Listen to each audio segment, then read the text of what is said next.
Next program is number pattern in reverse order.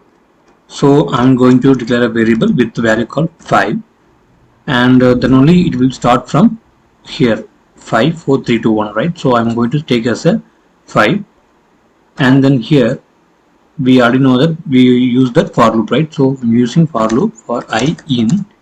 I'm going to use the range function, then only it will extract this 5 and 1 by 1. So only I'm going to use with the starting position of 1 comma n plus 1. Okay, why I'm giving n plus 1 means always the n position will be like if you give n means it will show that n minus 1. So let's see. I'm going to print it just for your reference. You can see I'm going to run this. You can see 1 to 4 only it will be getting displayed. So only I'm going to use that n plus 1. So how we can able to reverse it? That's the question, right? So what we are going to do is we already know that this is the starting position, this is the end position, right?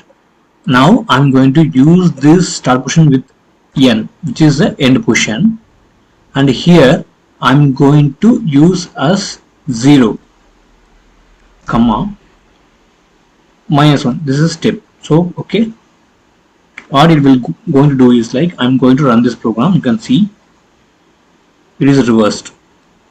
This is very simple easy program. You can try it.